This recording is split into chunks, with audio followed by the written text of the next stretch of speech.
NNN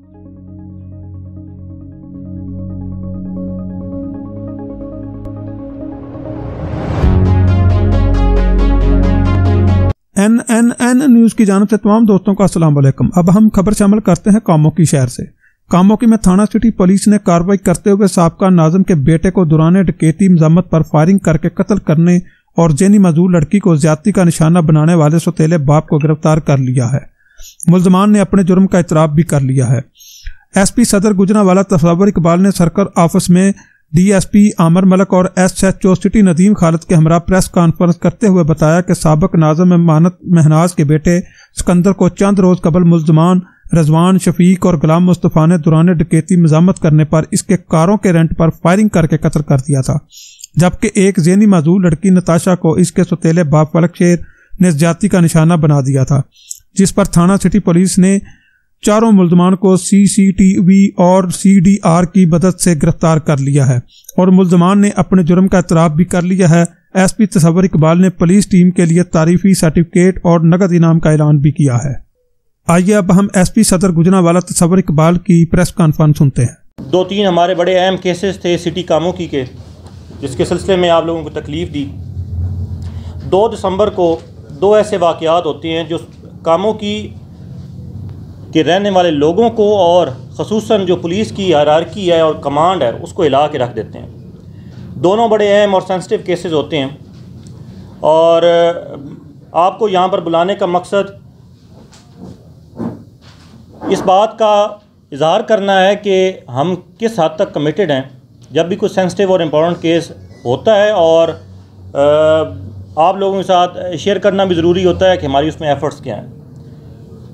वो दोनों cases Malik Aamir साहब DSP कामों की और उनकी टीम ने बड़े थोड़े अरसे में वर्कआउट किए, असल मुल्ज़मान को गिरफ़्तार किया और वो तमाम शवाहिद और शहादतें इकट्ठी की हैं जिनसे मुल्ज़मान को कैफ़े किरदार तक पहुंचाया जा सकता है।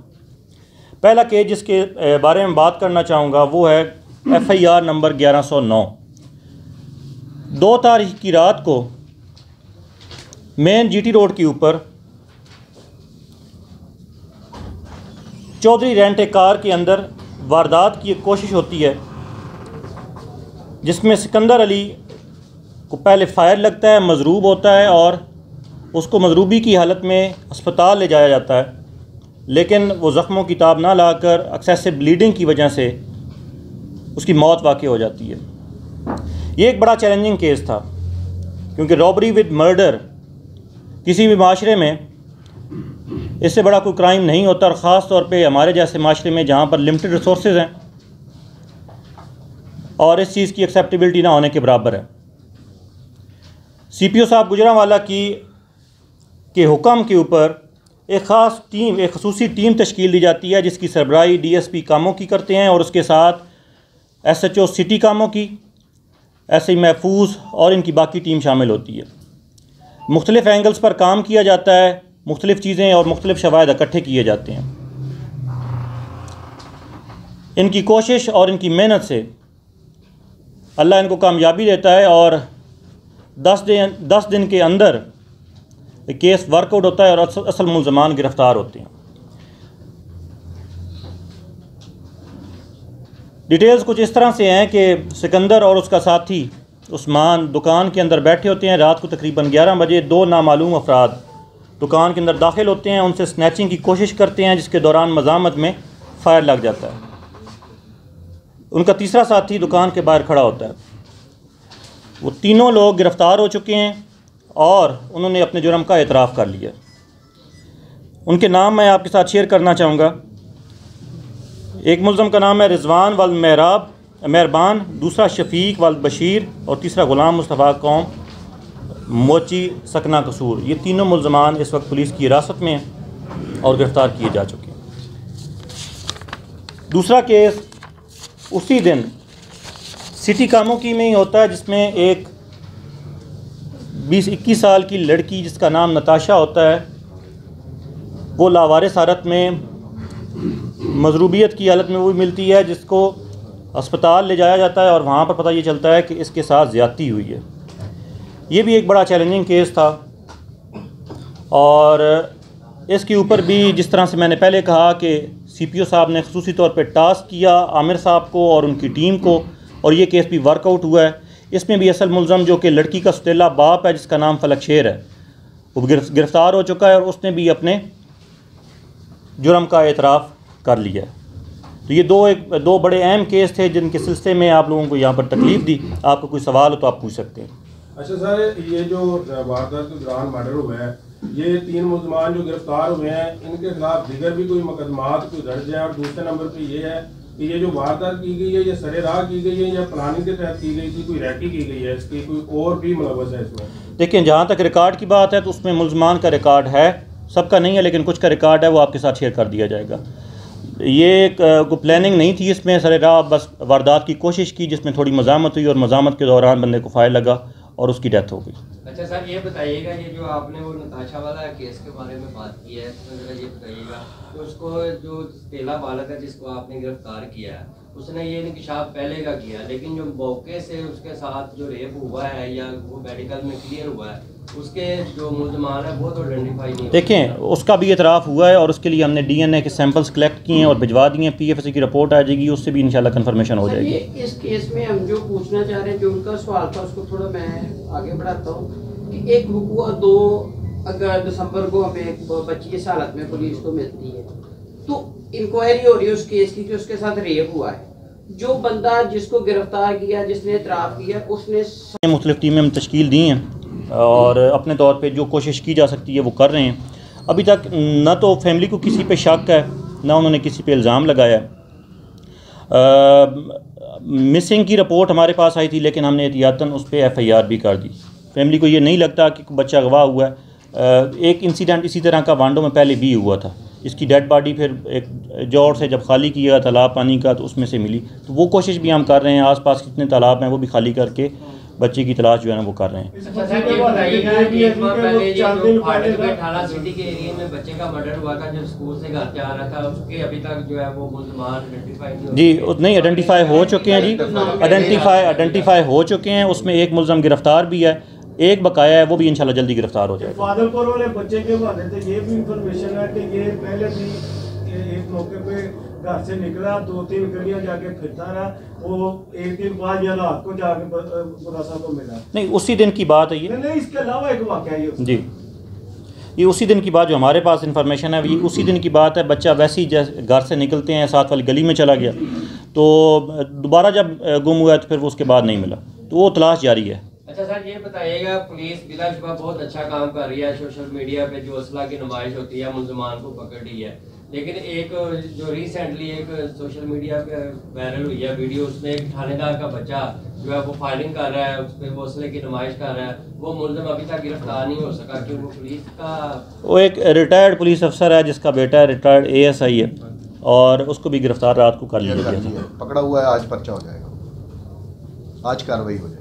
अच्छा सर, जिस तरह लास्ट क्वेश्चन है, जिस तरह क्योंकि वेदर भी चेंज हो रहा है, आपको पता है धूप वगैरह में वारदातों का ज़्यादा कॉन्सेप्ट शुरू हो जाता है, तो पुलिस ने इस हवाले से कुछ क्या पॉलिसी अपनाई है पेट्रोलिंग बेहतर करने के लिए या कोई और, ताकि वारदातों पर काबू पाया? जी बिल्कुल, आपने ठीक कहा। जब सर्दी आती है, धुंध पड़ती है, तो उसके बाद वारदात में इजाफा हो जाता है। इसके लिए 2-3 चीज़ें हम कर रहे हैं। एक तो ये है कि हमने अपने जो पेट्रोलिंग प्लान है उसको बेहतर किया है, कुछ हमने एक्स्ट्रा रिसोर्सेज पंप इन करने की कोशिश की है ताकि रोड्स के ऊपर पुलिस की विजिबिलिटी बेहतर। इसके साथ साथ जो हम कर रहे हैं वो ठिकरी पैरे का इंतज़ाम कर रहे हैं, कम्युनिटी को इन्वॉल्व करके ठिकरी पैरे का इंतज़ाम करके गांव के लेवल पर मोहल्लों में ठिकरी पैरा लगवा के पुलिस भी होगी, लोग भी होंगे, इंशाल्लाह मिल के क्राइम को कंट्रोल करने की कोशिश करेंगे। ये आपकी मेहरबानी है, आपने इसका जवाब ये नहीं दिया कि बारिश आता है तो पानी पिया नहीं, जो हम कर रहे हैं हमने भिजवाया है, उसकी यहाँ पर मौजूदगी साबित होती है, उसने एतराफ़ किया है, बाकी DNA से इंशाल्लाह चीज़ें कंफर्म हो जाएंगी। सर, उसने एतराफ़ पहले का किया, इस केस में नहीं किया। DNA की रिपोर्ट आ जाएगी, इंशाल्लाह क्लियर हो जाएगा। सर, इसको ना DNA मैच करवाए जाते हैं। उसके बाद पिछला कन्फेशन पहले सामने आता है कि इससे पहले मैं पहले भी इसके साथ ही हरकत करता रहा हूँ, लेकिन ये जवाज़ नहीं है कि जिस दिन वो मिलती, मसलन उसकी DNA रिपोर्ट पे जो हमारी मेडिकल रिपोर्ट है उस पर ओल्ड ब्लड है, उस पर फ्रेश ब्लड नहीं है। ये तय नहीं किया जा सकता, पुलिस ये तय नहीं कर सकती कि ये 4 दिन पहले का रेप है, ये 5 दिन पहले का रेप है, फिर वो बच्ची घर से लापता है और कपड़े चेंज नहीं यानी ज़ाहिर है एक तो वो मेंटली रिटॉर्डेड है, दूसरा उसके कपड़े भी चेंज नहीं किए। ये तय पुलिस को करना, पुलिस के पास कन्फेशन भी आ गया, ये बात भी समझ आ गई, जो पहले बयानात थे उससे भी कंट्रडिक्शन आ गई।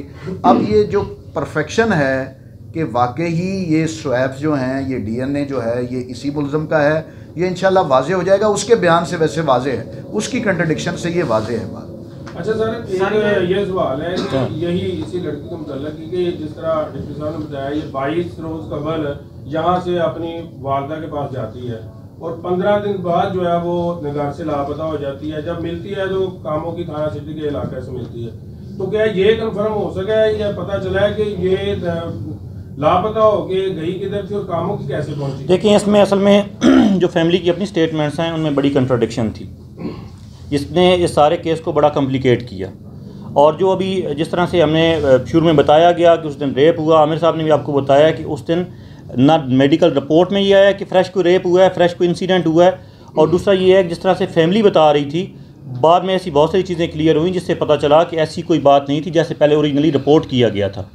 तो बच्ची की हालत आपको भी पता है, आपने देखा भी होगा, पुलिस के सामने भी उसका बयान हुआ, मेडिकल ऑफिसर के सामने भी उसने बयान दिया, उसमें बहुत सारे तजाद थे। वो बाद में चीज़ें क्लियर हुई हैं। और दूसरा ये है कि आप अगर फैमिली से मिले हैं तो उन्हें ये भी बताया होगा कि बच्ची पहले गुम हुई थी, फिर मिल भी गई थी। तो वो तजाद जो था उसकी वजह से ये सारा केस कॉम्प्लिकेटेड हो गया। लेकिन अभी जिस तरह से फलक शेर, उसका जो सुतेला बाप है, उसका बयान सामने आया है, और उसके बाद जो मेडिकल रिपोर्ट थी, डीएनए के जो सैंपल हमने सस्पेक्ट्स के भिजवाए हैं, तो इंशाल्लाह ये सारी चीज़ें क्लियर हो जाएंगी। नहीं सर, ये तो आपने रेप के हवाले से बता दिया ना, और डीएनए भी जो है वो कंफर्म करेगा कि रेप हुआ है या नहीं। मैं ये कह रहा हूँ कि जब लड़की कामों की पहुंची है, ये कैसे उधर कैसे पहुंचाई गई जहाँ से ये मिली है, वो कंफर्म नहीं हुआ अभी तक। आप देखें, वो बच्ची की ना ये मेंटल कंडीशन ऐसी है कि वो ये बता सके कि उस दिन वहाँ पर वो कैसे पहुँची थी। तो ये मुलज़म फलक शेर है, उसने फिर क्या इतराफ़ किया है? उसने इतराफ़ किया कि उसने ज़्यादती की उसके साथ। कितनी देर पहले? अब ये देखें, यही बार बार आप एक ही सवाल को रिपीट किए जा रहे हैं। उसने पहले का इतराफ़ किया है, उस दिन उसके साथ ज़्यादती हुई है या नहीं हुई, ये अभी तक क्लियर भी नहीं है। ना मेडिकल में ऐसा कोई सबूत सामने आया है, और ना बच्ची ने भी ये कहा है कि उसके उस दिन कोई रेप हुआ है।